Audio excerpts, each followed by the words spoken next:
Dans ma précédente vidéo, j'ai résumé l'essentiel des événements de la trilogie. Cela était nécessaire afin de développer une approche critique à l'égard du dernier opus. En effet, Matrix Resurrection décide de rebattre les cartes et de déconstruire l'univers. Durant mon premier visionnage, j'ai été décontenancé par le film et je ne l'ai pas réellement apprécié. Puis celui-ci a grandi en moi. Je trouve désormais qu'il s'agit d'un objet d'analyse particulièrement intéressant et qu'il n'est pas dénué de qualité. Mais avant d'entrer plus en profondeur dans mon analyse critique de Matrix Resurrections, il me semble pertinent de vous partager mon point de vue à propos de la première trilogie. J'ai déjà dit dans ma précédente vidéo tout le bien que je pensais du premier film. Si le scénario de Matrix est clair et aisément compréhensible, celui de Matrix Reloaded est abscon. La seule véritable qualité du film, c'est la mise en scène de ses séquences d'action. Mais bien que celle-ci soit toujours plus impressionnante, elle manque d'enjeu. Nous connaissons déjà la matrice, et cela n'a pas grand intérêt de voir un Neo surpuissant défoncer des ennemis à la chaîne. De plus, pour apprécier ces séquences, il faut réussir à passer outre un rythme chaotique, une narration laborieuse et des dialogues indigents. L'essentiel du récit est contenu dans deux dialogues, celui avec l'oracle et celui avec l'architecte. Les 2/3 de film restants ne font qu'allonger artificiellement le métrage avec de longues scènes d'action et des dialogues pseudo-philosophiques dispensables. Si l'on considère qu'un bon film doit savoir user d'un vocabulaire simple afin de développer une pensée complexe, la scène entre Neo et l'architecte en est l'exact opposé. En voulant étoffer son univers, Matrix Reloaded expose au grand jour l'étendue de ses incohérences. Pourquoi les machines élèvent-elles des humains et non des animaux? Pourquoi élever des êtres vivants même? Pourquoi ne pas employer le nucléaire comme source d'énergie? Et puis, que bouffent ces dizaines de milliers de tuffers à Zion alors qu'il n'y a plus rien d'organique sur cette planète? Ne croyez pas que je prenne un malin plaisir à dénoncer les incohérences dans la science-fiction. Mais Matrix Reloaded se croit tellement intelligent que ça en devient agaçant. Matrix Revolutions s'inscrit dans la continuité de Reloaded. La bataille de Zion est un immense échec. Il n'y a aucune logique dans l'affrontement et les réalisatrices tentent de noyer le poisson à grand renfort d'effets spéciaux. Pourquoi les pieuvres n'attaquent-elles pas en priorité les mechas plutôt que de virevolter gaiement?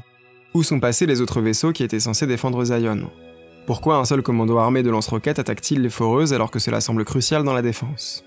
Mais surtout, pourquoi le Conseil a refusé d'envoyer tout le monde sur le champ de bataille alors que la défaite signifie l'extermination?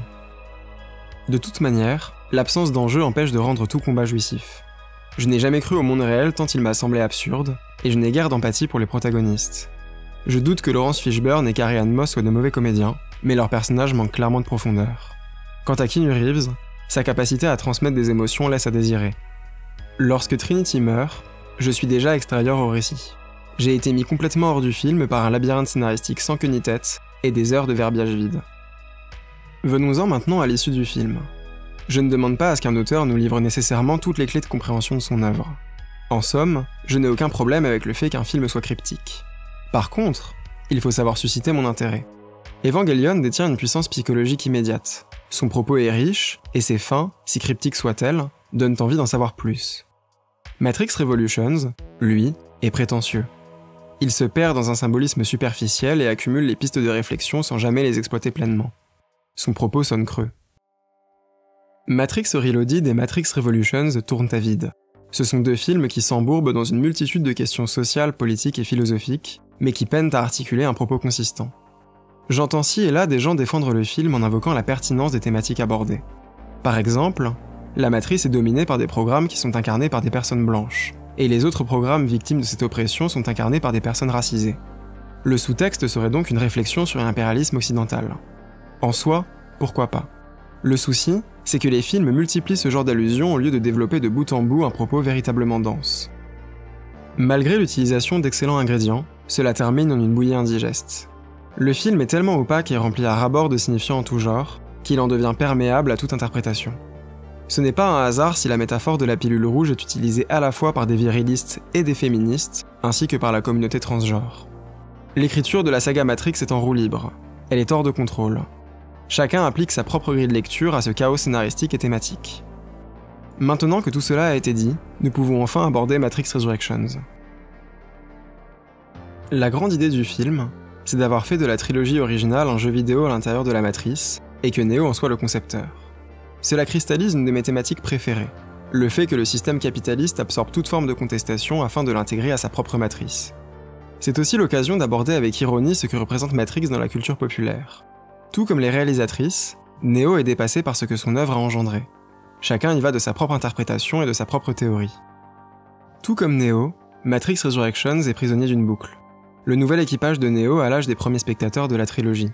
Leur comportement est avant tout de l'imitation, du déjà-vu. Une scène du premier opus est quasiment rejouée à l'identique. Ces nouveaux acteurs le constatent et le verbalisent. Tout comme nous, Neo est spectateur. Il se promène parmi ses souvenirs et revit encore le même cycle. Le film le dit lui-même, c'est toujours la même chose, et seuls les visages changent. Matrix Resurrections s'interroge sur l'héritage de la saga. Qu'en reste-t-il à part sa technique, ses affrontements et ses bullet time? A priori pas grand-chose. Pour la Warner, cela reste un blockbuster malléable parmi d'autres. Pour relancer la franchise, il suffit simplement de ressusciter Neo et Trinity et de remplacer les anciens acteurs par de nouveaux plus en vogue. Mais malgré tout, le film ne veut pas se laisser faire. Il tente de nous démontrer la vacuité d'un tel projet. Et à mon sens, ce qui incarne le mieux cette volonté de sabotage, c'est le faux Morpheus. Le faux Morpheus est un programme développé par Neo au sein du jeu vidéo Matrix, à partir de ses souvenirs de Morpheus et de l'agent Smith. Celui-ci va s'échapper du jeu vidéo afin de rejoindre la matrice que nous connaissons. Ce personnage n'a plus rien à voir avec Morpheus. Alors que l'original ne fait jamais preuve du moindre trait d'humour et s'habille en noir, celui-ci est systématiquement en train de s'amuser et porte des costumes colorés. La seule chose qu'ils ont en commun, c'est leur fonction. Ils doivent tous deux réveiller Neo. Le nouveau Morpheus va donc répéter ce que l'original disait dans le premier film. Mais ici, les scènes ont été vidées de toute leur symbolique, à l'instar de cette séquence surréaliste où il sort des toilettes en proposant la pilule rouge à Neo. Ce que Matrix Resurrections fait à Morpheus, c'est ce que l'industrie hollywoodienne fait à ses auteurs. La machine les broie et dévoie leurs œuvres afin d'en faire des produits de consommation standardisés. Un personnage aussi sérieux que Morpheus est devenu une blague. Autrement dit, Matrix Resurrections nous montre ce qu'est la matrice hollywoodienne. Son grand malheur, c'est qu'il est issu de celle-ci. Une fois passé ce foisonnement créatif et ces réflexions méta, il demeure les défauts habituels de ce type de blockbuster. Les scènes d'action sont médiocres, l'intrigue est toujours aussi manichéenne, les dialogues sont assommants, et surtout, le film n'a plus rien à dire passé la première heure. Et tout comme Star Wars met en scène son bébé Yoda afin de vendre des peluches aux enfants, Matrix Resurrections nous présente ses droïdes mignons.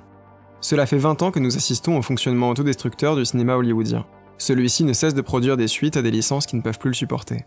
Matrix 4 en est l'incarnation. J'ai lu ou entendu de nombreuses personnes encenser le film pour son aspect subversif envers l'industrie hollywoodienne.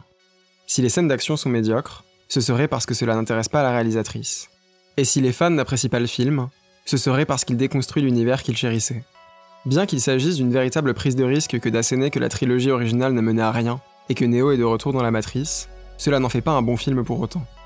Tenter de justifier tous les manquements de Matrix Resurrections, c'est faire preuve d'une extraordinaire mauvaise foi. Sur Sens Critique, Moisy a pointé l'un des défauts les plus rédhibitoires du film. Keanu Reeves et Carrie-Anne Moss n'ont absolument aucune alchimie. Ils sont statiques et l'emphase est mise sur leur regard inexpressif. Tout ce que la réalisatrice sait faire, c'est filmer de gros plans sur leurs mains. Elle est incapable de faire transmettre à ses acteurs la moindre émotion. Et si, comme certains s'évertuent à le dire, Matrix est avant tout une histoire d'amour, cela serait donc un très mauvais film. Matrix Resurrections occupe une place très particulière dans mon esprit. C'est un parfait hybride entre un film d'auteur et un mauvais blockbuster d'action. La radicalité côtoie l'absence de parti pris. J'ai cru comprendre que la plupart des opinions à son sujet étaient tranchées. Cela n'est pas mon cas. Mais que l'on trouve Matrix Resurrection excellent ou carrément naze, cela n'en reste pas moins un objet d'analyse fascinant. Cette vidéo a été pour moi l'occasion de m'essayer à la critique, et j'ai beaucoup apprécié l'exercice. Je pense le renouveler très prochainement. D'ici là, prenez soin de vous, c'était Cinétique.